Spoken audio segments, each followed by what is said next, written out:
নমস্কার, হাই নিউজে সকলকে স্বাগত। সঙ্গে রয়েছি আমি মিলি। শুরু করছে নিউজ টুডে, আর শুরুতেই চোখ রাখবো আজকের হেডলাইন্সে।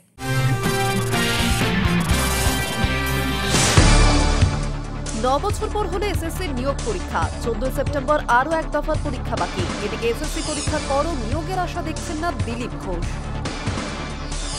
7 সকালে ফের অ্যাকশন ইডি। বালি পাচার মামলায় কেন্দ্র তদন্তকারী সংস্থা। ঝাড়গ্রামের গোপীবল্লভপুর সহ বেহালা, রিজনপাল, বিধাননগর সহ আরও বেশ কয়েকটি জায়গায় শুরু তল্লাশি। বালক খুন এবং গণপিটুনিতে মৃত্যুর ঘটনার পর থেকে এখনো থমথমে তেহট্ট। এবার গণপিটুনির ঘটনায় গ্রেফতার মোট 200 জনের বিরুদ্ধে দায়ের এফআইআর। দেশের সবচেয়ে বড় শত্রু নরেন্দ্র মোদী। প্রধানমন্ত্রীকে এমনই কদর্য ভাষায় আক্রমণ মল্লিকার্জুন খাড়গের। মার্কিন শুল্কনীতি নিয়ে মোদীকেই দুষলেন কংগ্রেস সভাপতি। বিহারে ভোটের আগে এনডিএ শরিকদের আসন ভাগাভাগি নিয়ে বৈঠক। মুখ্যমন্ত্রিত্বের অঙ্কে বিহারে আরও বেশি আসন চান নীতিশ, বিপাকে বিজেপি। 9 বছর পর রাজ্যে এসএসসির নিয়োগ পরীক্ষা রবিবার 7ই সেপ্টেম্বর। আগামী রবিবার 14ই সেপ্টেম্বর আরও এক দফায় পরীক্ষা বাকি। তবে পাশ করে তো সেই ধর্নাই দিতে হবে। এসএসসি পরীক্ষার পর নিয়োগের আশা দেখছেন না দিলীপ ঘোষ। পাশ করে তো সেই ধর্নাই দিতে হবে। এসএসসি পরীক্ষার পরও নিয়োগের আশা দেখছেন না দিলীপ ঘোষ। 9 বছর পর রাজ্যে এসএসসি নিয়োগ পরীক্ষা হলো গতকাল, অর্থাৎ রবিবার 7ই সেপ্টেম্বর। আগামী রবিবার অর্থাৎ 14ই সেপ্টেম্বর আরও এক দফার পরীক্ষা বাকি। তবে পরীক্ষা হলেও চাকরি প্রার্থীদের স্বচ্ছ নিয়োগের আশা দেখছেন না বিজেপির প্রাক্তন রাজ্য সভাপতি দিলীপ ঘোষ। সোমবার সাংবাদিকদের মুখোমুখি হয়ে দিলীপ ঘোষ বলেন, এই সরকার আসার পর পরীক্ষা করে না। বহু পরীক্ষা প্রথমবার হচ্ছে। পরীক্ষা যদিও হয় তার রেজাল্ট হয় না। পাশ করে গেলে চাকরি হয় না। পাশ করলেও তাদের ধর্নায় বসতে হয়। সেই তো ধর্নায় বসতে হবে। আর যদি চাকরি পেয়েও যায়, দিয়ে পাবে না। প্রসঙ্গত, প্রথম দফায় নবম দশমী নিয়োগের এসএসসি পরীক্ষা নির্বিঘ্নেই কেটেছে। লিখিত পরীক্ষা দিয়ে অধিকাংশ পরীক্ষার্থী জানিয়েছেন প্রশ্নপত্র সহজ এবং মানানসই ছিল। তাদের মধ্যে অনেকেরই মত, এতদিনের অপেক্ষার পর নির্দিষ্ট সময় পরীক্ষা সম্পন্ন হওয়ায় স্বস্তি পেয়েছেন। অনুমান, এবার হয়তো দুর্নীতির সুযোগ তেমন একটা থাকবে না। কিন্তু কেন? এর মূল কারণ, এবার পরীক্ষার্থীরা প্রথমবারের জন্য প্রশ্নপত্রের কপি বাড়ি নিয়ে যাওয়ার সুযোগ পাচ্ছেন। শুধু তাই নয়, পরীক্ষা শেষে ওয়েমার শিটের কার্বন কপিও হাতে পেয়েছেন তারা। যদিও চাকরিহারা যোগ্য শিক্ষকদের একাংশের আশঙ্কা, চাকরিটা ফেরত পাবো তো? বাংলায় হিন্দি, ইংরেজি বলতে না পারায় চাকরি হারানোর একাধিক অভিযোগ সামনে এসেছে। এদিকে সেই রাজ্যে হিন্দিভাষী পরীক্ষার্থীরা অন্য রাজ্য থেকে এসে এসএসসি পরীক্ষা দিচ্ছেন। এ নিয়ে বিজেপি নেতা বলেন, এখানে বাংলা মাধ্যমের শিক্ষার চাকরি কোথায়? পাড়ায় পাড়ায় ইংরেজি মাধ্যমে স্কুল হয়ে গেছে। কারণ সবাই বুঝে গেছে বাংলায় পড়লে বাংলাতেই চাকরি হবে না, বাইরের রাজ্যে যেতে হবে। 1 বছরে 3 বার মুখ্যমন্ত্রী মমতা বন্দ্যোপাধ্যায়ের উত্তরবঙ্গ সফর নিয়ে দিলীপ ঘোষ বলেন, তৃণমূলে আর কোনো নেতা নেই, যা করার ওনাকেই করতে হবে। এত বদনাম হয়ে গেছে যে এখন বুঝে গেছেন প্রশাসন চালিয়ে ভোট পাওয়া যাবে না। দলের নতুন লোক আনার জন্য প্রলোভন দেওয়া হচ্ছে, ভয় দেখানো হচ্ছে। বিধানসভা নির্বাচনের আগে বোঝাপড়ার কাজ করছেন মুখ্যমন্ত্রী, এমনটাই দাবি করলেন প্রাক্তন বিজেপি সাংসদ। High news network.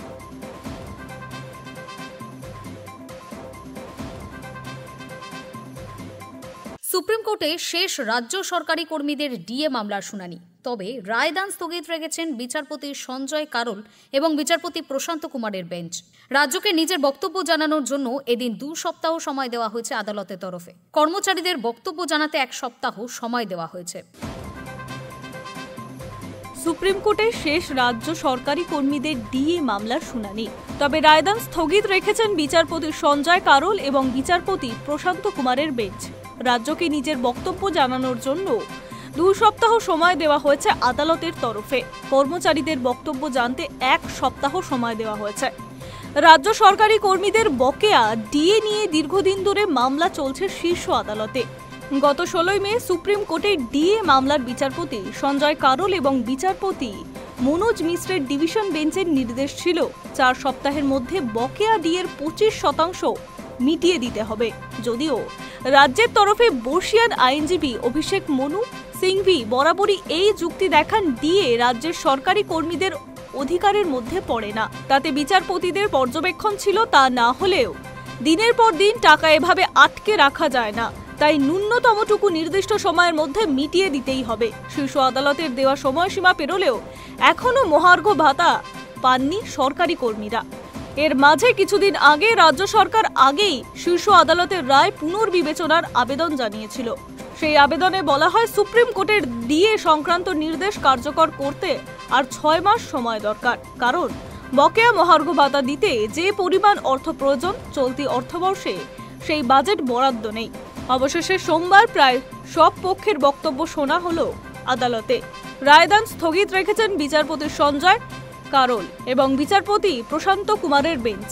ফলে বকেয়া মিলবে কি প্রশ্নের উত্তর এখনো অজানা। High news network. কুণাল ঘোষের বিদেশ সফরে আবেদন মঞ্জুর করল হাইকোর্ট। এবার গন্তব্য লন্ডন ও আয়ারল্যান্ড।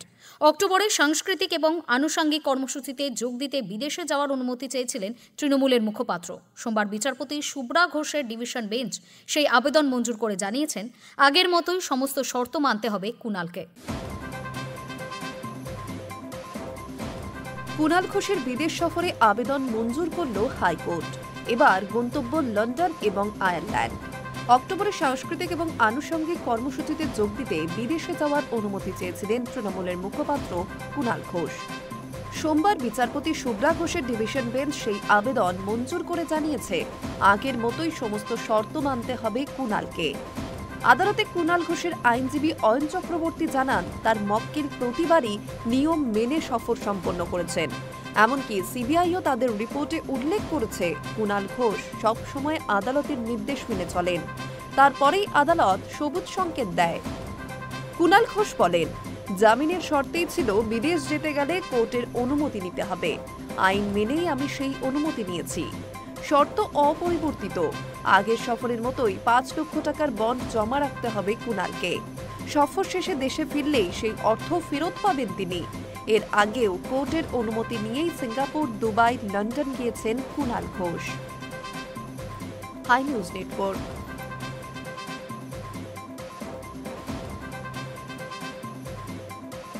পুজোর আগে প্রধানমন্ত্রীর রাজ্য সফর নিয়ে জল্পনা ছিলই। এবার সেই সফর সম্পর্কে নিশ্চিত খবর। কোনো রাজনৈতিক কর্মসূচি নয়। আগামী সপ্তাহে কলকাতার সেনার এক অনুষ্ঠানে যোগ দিতে আসছেন প্রধানমন্ত্রী নরেন্দ্র মোদী, তার সঙ্গী অজিত ডোভাল। পুজোর আগে প্রধানমন্ত্রীর রাজ্য সফর নিয়ে জল্পনা ছিল আগেই। এবার সেই সফর সম্পর্কে নিশ্চিত খবর। তবে কোনো রাজনৈতিক কর্মসূচি নয়। আগামী সপ্তাহে কলকাতায় সেনার এক অনুষ্ঠানে যোগ দিতে আসছেন প্রধানমন্ত্রী নরেন্দ্র মোদী, তার সঙ্গী জাতীয় নিরাপত্তা উপদেষ্টা অজিত ডোভাল। একই দিনে মোদী ডোভালের সঙ্গে কলকাতায় আসছেন প্রতিরক্ষা মন্ত্রী রাজনাথ সিংও। তিনজনই যোগ দেবেন ফোর্ট উইলিয়ামে সেনাবাহিনীর অনুষ্ঠানে। অপারেশন সিন্দুরের পর এরাজ্যে মোদী, ডোভাল, রাজনাথের এই অনুষ্ঠানে যোগদান বেশ গুরুত্বপূর্ণ বলেই মনে করা হচ্ছে। প্রতিবেশী বাংলাদেশ এখনো অশান্ত। মাঝে মধ্যেই সেখানে হিন্দু নির্যাতন থেকে শুরু করে সীমান্ত লাগোয়া এলাকায় অশান্তির ঘটনা ঘটছে। এই মুহূর্তে সরকার বিরোধী আন্দোলনে উত্তাল নেপাল। এসসিও সম্মেলনে চীন ভারতের বৈঠকের পর চীন সীমান্তে অনেকটা স্থিতিও ফিরেছে। তা সত্ত্বেও উত্তর পূর্বের সীমান্ত সুরক্ষায় বরাবর নজর রয়েছে কেন্দ্রের। ভারতীয় সেনাবাহিনীর ইস্টার্ন কমান্ড সূত্রে খবর, 15 থেকে 17 সেপ্টেম্বর পর্যন্ত ফোর্ট উইলিয়ামে সেনাবাহিনীর বিশেষ অনুষ্ঠান, যৌথ বাহিনীর কমান্ডারদের সম্মেলন রয়েছে। তাতে যোগ দিতেই 15 তারিখ প্রধানমন্ত্রী, প্রতিরক্ষামন্ত্রী, জাতীয় নিরাপত্তা উপদেষ্টাদের কলকাতায় আসা বলে সূত্রের খবর। ইস্টার্ন কমান্ডের মুখ্য জনসংযোগ আধিকারিক গ্রুপ ক্যাপ্টেন হিমাংশু তিওয়ারি জানিয়েছেন, আগামী সোমবার ফোর্ট উইলিয়ামের অনুষ্ঠানে মোদী, রাজনাথ সিং, অজিত ডোভাল ছাড়াও থাকবেন সেনা সর্বাধিনায়ক জেনারেল অনিল চৌহান, প্রতিরক্ষা সচিব রাজেশ কুমার সিং। সেনাবাহিনীর সঙ্গে আলাদা করে বৈঠকও করতে পারেন তারা। উত্তর পূর্বের সীমান্ত সুরক্ষায় এই বৈঠক অতি জরুরি, তা বলাই বাহুল্য। ওই দিন প্রধানমন্ত্রী মোদী কোনো রাজনৈতিক কর্মসূচিতে যোগ দেবেন না বলেই খবর। Hi news Network. বিহারের ভোটার তালিকায় বিশেষ নিবিড় সংশোধনের ক্ষেত্রে 12তম প্রামাণ্য নথি হিসেবে আধার কার্ডকে অন্তর্ভুক্ত করতে হবে। সোমবার এসআইআর মামলায় নির্বাচন কমিশনকে এমনই নির্দেশ দিল সুপ্রিম কোর্ট। তবে একই সঙ্গে শীর্ষ আদালত স্পষ্ট করে জানিয়ে দিয়েছে, আধার কখনোই নাগরিকত্বের প্রমাণ হিসেবে গণ্য করা হবে না। বিহারের ভোটার তালিকায় বিশেষ নিবিড় সংশোধনের ক্ষেত্রে 12তম প্রামাণ্য নথি হিসেবে আধার কার্ডকে অন্তর্ভুক্ত করতে হবে। সোমবার এসআইআর মামলায় নির্বাচন কমিশনকে এমনই নির্দেশ দিল সুপ্রিম কোর্ট। তবে একই সঙ্গে শীর্ষ আদালত স্পষ্ট জানিয়ে দিয়েছে, আধার কখনোই নাগরিকত্বের প্রমাণ হিসেবে গণ্য করা হবে না। সোমবার বিচারপতি সূর্যকান্ত এবং বিচারপতি জয়মাল্য বাগচির বেঞ্চ সাফ জানিয়ে দিয়েছে, ভোটার তালিকায় নাম তোলার ক্ষেত্রে এবং ভোটারের পরিচয় প্রমাণের ক্ষেত্রে 12তম নথি হিসেবে আধার কার্ডকে অন্তর্ভুক্ত করতে হবে। তবে আধার কখনোই ভারতীয় নাগরিকত্বের প্রমাণ হিসেবে গণ্য করা হবে না। ভোটারের পরিচয়পত্র এবং নাগরিকত্বের মধ্যে স্পষ্ট পার্থক্য রয়েছে। বিহারের ভোটার তালিকার বিশেষ নিবিড় সমীক্ষায় এতদিন 11টি নথির উল্লেখ করেছিল নির্বাচন কমিশন, কিন্তু এবার শীর্ষ আদালত 12তম নথি হিসেবে আধারকেও অন্তর্ভুক্তের কথা বলল। তবে এই নিয়ম যে আপাতত বিহারের ক্ষেত্রেই প্রযোজ্য হবে সে কথাও স্পষ্ট করে দিয়েছে আদালত। এর পাশাপাশি সুপ্রিম কোর্ট আরও জানিয়েছে, ভোটার নিবন্ধন প্রক্রিয়ার সঙ্গে যুক্ত সংস্থাগুলির আধার কার্ড যাচাইয়েরও অধিকার থাকবে। প্রসঙ্গত, এসআইআর এর পর বিহারের খসড়া ভোটার তালিকায় 65 লক্ষ ভোটারের নাম বাদ গিয়েছে। বিরোধী দলগুলি অভিযোগ করেছে, এই 65 লক্ষের মধ্যে বহু বৈধ ভোটার রয়েছে। শুরুতে নির্বাচন কমিশন বাদ পড়া এই ভোটারদের তালিকা আলাদা করে প্রকাশ করেননি, কিন্তু পরে সুপ্রিম কোর্টের রায়েই ওই তালিকা প্রকাশ করা হয়। কিন্তু সেই তালিকা প্রকাশের পরও রাজনৈতিক দলগুলি সেভাবে বাদ পড়াদের তালিকা থেকে বৈধ ভোটার খুঁজে এনে অভিযোগ দায়ের করতে পারেনি। এ সমস্ত নাম সংযোজনের জন্য আবেদন জমা পড়েছে মাত্র 29,000। Hi news Network. দেশের সবচেয়ে বড় শত্রু নরেন্দ্র মোদী। প্রধানমন্ত্রীকে এমনই নজিরবিহীন ভাষায় আক্রমণ করলেন কংগ্রেস নেতা মল্লিকার্জুন খার্গে। মার্কিন শুল্ক নীতি নিয়ে রবিবার নমকেই দুষলেন কংগ্রেস সভাপতি। দেশের সবচেয়ে বড় শত্রু নরেন্দ্র মোদী। প্রধানমন্ত্রীকে এমন নজিরবিহীন ভাষায় আক্রমণ করলেন কংগ্রেস নেতা মল্লিকার্জুন খার্গে। মার্কিন শুল্ক নীতি নিয়ে রবিবার নমকেই দুষলেন কংগ্রেস সভাপতি। প্রধানমন্ত্রী নরেন্দ্র মোদী এবং মার্কিন প্রেসিডেন্ট ডোনাল্ড ট্রাম্পের বন্ধুত্ব বরাবরই আন্তর্জাতিক রাজনৈতিক মহলের অন্যতম চর্চার বিষয়। অথচ বন্ধু রাষ্ট্র ভারতের উপরই অতিরিক্ত শুল্ক চাপিয়েছে ডোনাল্ড ট্রাম্পের আমেরিকা, যে কারণে রাশিয়ার পাশাপাশি সাম্প্রতিককালে চীনের সঙ্গেও ঘনিষ্ঠতা বাড়িয়েছেন নরেন্দ্র মোদী। সদ্যই সাংহাই কনভেনশনের অনুষ্ঠানে যোগ দিতে গিয়েছিলেন প্রধানমন্ত্রী, যে মঞ্চে মোদী ও পুতিনের একদম পাশে দেখা গিয়েছে চীনা প্রেসিডেন্ট শি জিনপিংকে। অন্যদিকে মোদী ট্রাম্পের বন্ধুত্বের মাসুল দিচ্ছে ভারতবাসী, এমনটাই মনে করছেন রাজ্যসভার বিরোধী দলনেতা মল্লিকার্জুন খার্গে। কালাবুরাগিতে সাংবাদিকদের মুখোমুখি হয়ে খার্গে সাফ জানিয়েছেন, প্রধানমন্ত্রী নরেন্দ্র মোদী ও ডোনাল্ড ট্রাম্প একে অপরের জন্য ভালো হতে পারেন, কারণ তারা একে অপরের হয়ে ভোট চান। পাশাপাশি খার্গে আরও জানান, ট্রাম্প ও মোদী ভালো বন্ধু, কিন্তু মোদী দেশের শত্রুতে পরিণত হয়েছেন। প্রধানমন্ত্রী দেশের পরিবেশ নষ্ট করেছেন বলেও অভিযোগ করেন খার্গে। মার্কিন শুল্ক নীতির প্রভাব নিয়ে মন্তব্য করতে গিয়েও খার্গে জানান, ট্রাম্প 50% শুল্ক চাপিয়ে দেশের সাধারণ মানুষকে ধ্বংসের পথে ঠেলে দিলেন। প্রধানমন্ত্রীর প্রতি কংগ্রেস নেতার পরামর্শ, আপনি আপনার মতাদর্শে চলুন, কিন্তু দেশের মানুষকে রক্ষা করুন, কারণ দেশ সবার আগে, আপনার বন্ধুত্ব পরে। ভারত দীর্ঘদিন ধরেই জোট নিরপেক্ষ নীতি মেনে চলছে। প্রধানমন্ত্রীরও তা বজায় রাখা উচিত বলেই মনে করেন মল্লিকার্জুন খার্গে। প্রসঙ্গত, একের পর এক শুল্কের কোপে গোটা বিশ্বকে শুল্ক নাচ নাচিয়ে নিজেই ফাঁদে পড়েছেন মার্কিন প্রেসিডেন্ট ডোনাল্ড ট্রাম্প। নিত্য ব্যবহৃত পণ্যের শুল্কের কোপে ক্ষোভ বেড়েছে আমেরিকাবাসীর, প্রভাব পড়েছে বন্ধু দেশের সঙ্গে কূটনৈতিক সম্পর্কেও। এই অবস্থায় দুই পা পিছিয়েছে বেপরোয়া ট্রাম্প।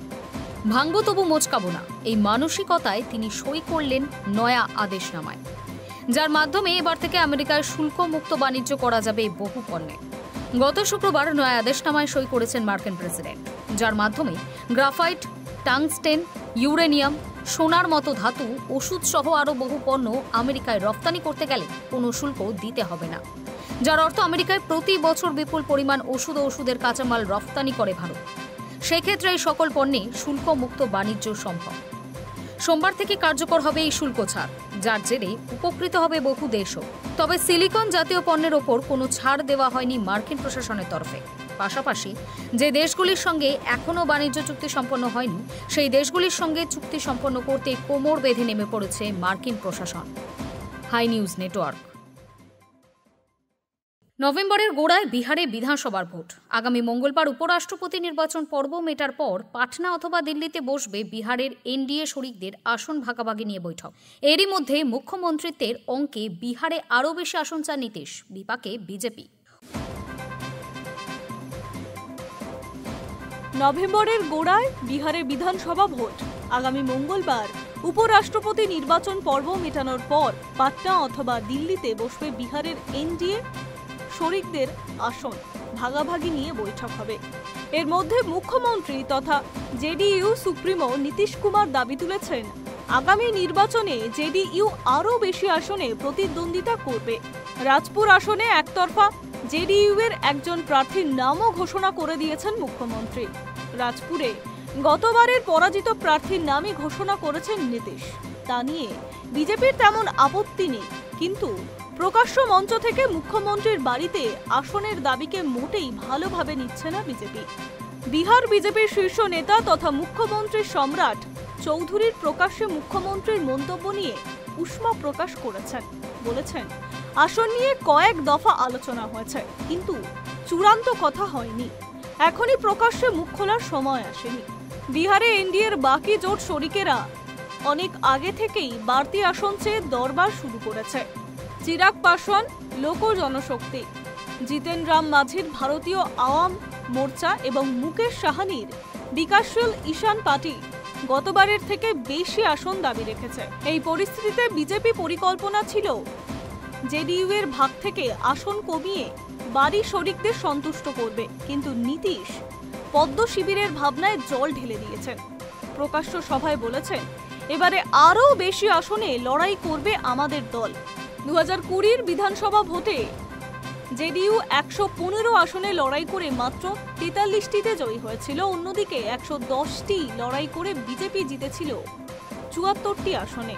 তখন থেকেই আলোচনায় নীতিশের দলের আসন কমানোর গুঞ্জন শুরু হয়েছে। ওয়াকিবহল মহল মনে করছে, নীতিশ আশঙ্কা করছে তার দলের ফল গতবারের থেকেও খারাপ হতে পারে।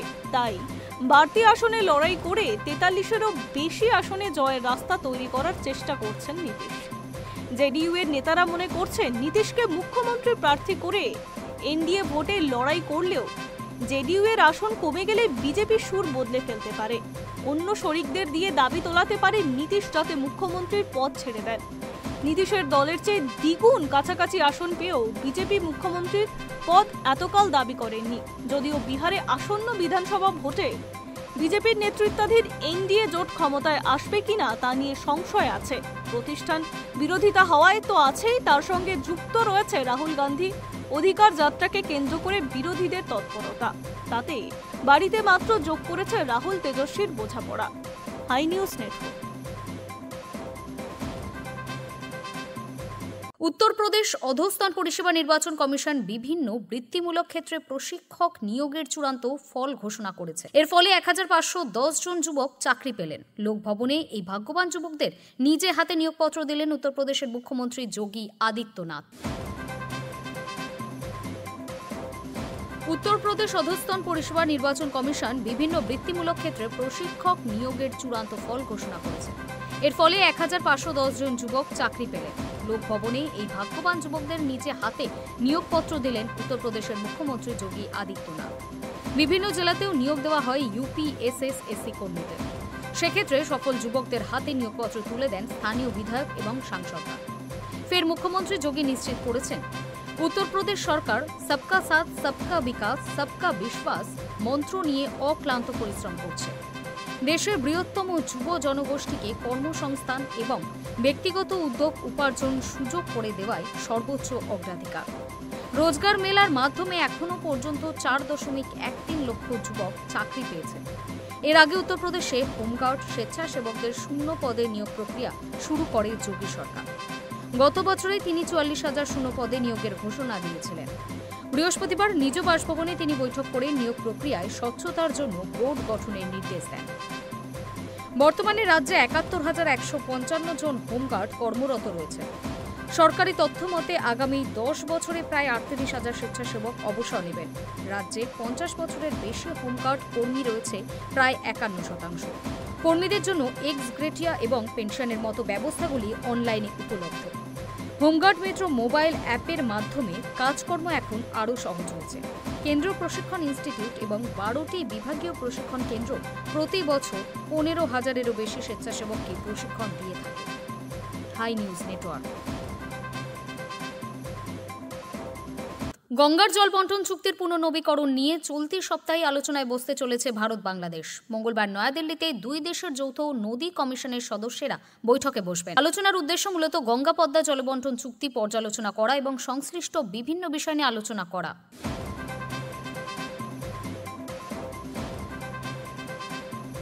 গঙ্গার জলবন্টন চুক্তির পুনর্নবীকরণ নিয়ে চলতি সপ্তাহে আলোচনায় বসতে চলেছে ভারত বাংলাদেশ। মঙ্গলবার নয়াদিল্লিতে দুই দেশের যৌথ নদী কমিশনের সদস্যরা বৈঠকে বসবেন। আলোচনার উদ্দেশ্য মূলত গঙ্গা পদ্মা জলবন্টন চুক্তি পর্যালোচনা করা এবং সংশ্লিষ্ট বিভিন্ন বিষয় নিয়ে আলোচনা করা। তাছাড়া আগামী বছরের ডিসেম্বরে মেয়াদ শেষ হচ্ছে গঙ্গা জল চুক্তির, তাই চুক্তি পুনর্নবীকরণের বিষয়টিও উঠতে পারে মঙ্গলবারের বৈঠকে। বাংলাদেশের সংবাদ মাধ্যম সূত্রে খবর, সে দেশের নদী কমিশনের সদস্য আবুল হোসেনের নেতৃত্বে সোমবারই ঢাকা থেকে দিল্লির উদ্দেশ্যে রওনা দেওয়ার কথা রয়েছে 10 সদস্যের এক প্রতিনিধি দলের। শুরু হয়ে গিয়েছে তার প্রস্তুতিও। ওই দিনই দিল্লি পৌঁছবেন তারা। আবুল জানিয়েছেন, এটি যৌথ কমিশনের আর 5টা বৈঠকের মতোই একটি নিয়ম মাফিক বৈঠক। মূলত গঙ্গা জল চুক্তি সঠিকভাবে বাস্তবায়ন হচ্ছে কিনা তা দেখা হয় এই বৈঠকে। সব দিক খতিয়ে দেখতে বাংলাদেশের প্রতিনিধিরা জানুয়ারি থেকে মে মাস পর্যন্ত পশ্চিমবঙ্গের ফারাক্কা ব্যারেজে থাকেন। প্রতিদিন 4 বার করে জল ছাড়ার পরিমাণ খতিয়ে দেখেন তারা। তারপর 10 দিনের গড় হিসেবে দুই দেশ কতটা জল পেল তার নির্ণয় করা হয়। গঙ্গার জলবন্টন ছাড়াও তিস্তা এবং অন্যান্য আন্তঃসীমান্ত নদীগুলির বিষয়েও বৈঠকে কথাবার্তা হতে পারে বলে সূত্রের খবর। প্রসঙ্গত, ভারত এবং বাংলাদেশের মধ্যে দিয়ে বয়ে গিয়েছে 54টি নদী। এইসব নদী চুক্তির বিষয়টি দেখে যৌথ নদী কমিশন। তবে বাংলাদেশের অভিযোগ, শুষ্ক মৌসুমে ফারাক্কা ব্যারেজ থেকে তারা পর্যাপ্ত জল পায় না। গড়াই নদীতেও প্রবাহ কমে যায়। জলের অভাব দেখা দেয় বাংলাদেশের সুন্দরবনেও। যদিও ভারতের দাবি, জলপ্রবাহের স্বাভাবিক ওঠানামার কারণে অনেক সময় জলের পরিমাণ কম বেশি হয়। মঙ্গলবারের বৈঠকে সেই বিষয়গুলি ফের খতিয়ে দেখা হতে পারে। বাংলাদেশের বিভিন্ন সংবাদ মাধ্যম সূত্রে খবর, গঙ্গা জল চুক্তির পুনর্নবীকরণের সময় গড়ে 40,000 কিউসেক জল চাইতে পারে বাংলাদেশ।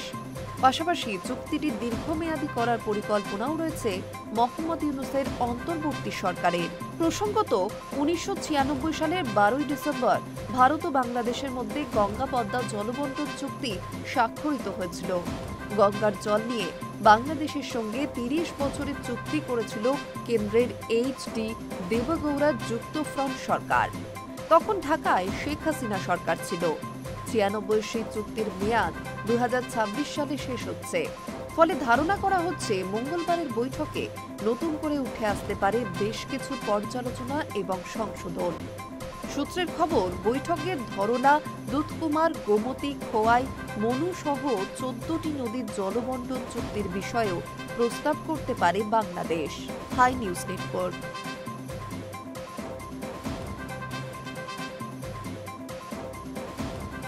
পুজোতে মুক্তি পাবে দেব ইধিকার রঘু ডাকাত। ইতিমধ্যেই এই ছবির প্রচার শুরু হয়ে গিয়েছে জোর কদমে। রাজ্য সফরে টিম রঘু ডাকাত। শনিবার মালদায় ছবির প্রচার সারার পর টিম রঘু ডাকাত পৌঁছে গিয়েছে শিলিগুড়িতে। আর এখানে সেবক কালীবাড়িতে পুজো দিলেন দেব ইধিকা, সোহিনী সরকার সহ ছবির অন্যান্য কলাকুশলীরা। পুজোতে মুক্তি পাবে দেব ইধিকার রঘু ডাকাত। ইতিমধ্যেই এই ছবির প্রচার শুরু হয়ে গিয়েছে জোর কদমে। রাজ্য সফরে টিম রঘু ডাকাত। শনিবার মালদায় ছবির প্রচার সারার পর টিম রঘু ডাকাত পৌঁছে গিয়েছে শিলিগুড়িতে। আর সেখানে সেবক কালীবাড়িতে পুজো দিলেন দেব ইধিকা, সোহিনী সরকার সহ ছবির অন্যান্য কলাকুশলীরা। সেই ভিডিও ইতিমধ্যে ভাইরাল হয়ে গিয়েছে।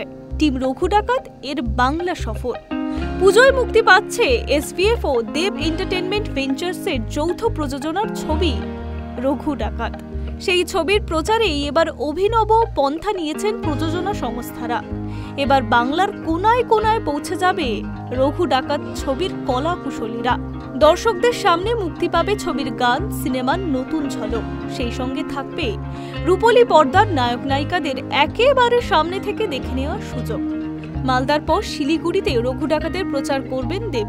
আর তার আগে মায়ের আশীর্বাদ নিয়ে গোটা টিম পৌঁছে গিয়েছে সেবক কালীবাড়ি মন্দিরে। দেব, ইধিকা ও ওম সাহানির পরনে কালো পোশাক আর সোহিনীর পরনে ছিল লাল রঙের শাড়ির সঙ্গে কালো ব্লাউজ। ইধিকাকে পাশে বসিয়ে মায়ের কাছে রঘু ডাকাত ছবির সাফল্য প্রার্থনা করলেন দেব। নিলেন পুজোর ফুল, কপালে সিঁদুরের তিলক। অভিনেতা দেবকে মন্দিরের পুরোহিতরা উত্তরীয় পরিয়ে দেন। এছাড়াও ভিডিওতে দেখা গিয়েছে দেব তার হাতে হলুদ সুতোও বাঁধছেন। খাদান ছবির সময়ও দেব ও ইধিকা নৈহাটির বড় মায়ের পুজো দিতে দেখা গিয়েছিল। এমনকি ধূমকেতু ছবির আগেও শুভশ্রীর সঙ্গে দেব একসঙ্গে বড় মার কাছে পুজো দিয়েছিলেন। উত্তরবঙ্গে বিশেষ করে দার্জিলিং যাওয়ার পথেই পড়ে এই সেবকেশ্বরী কালী মন্দির, যা সেবক কালীবাড়ি নামেও পরিচিত।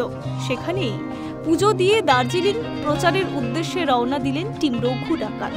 High news network.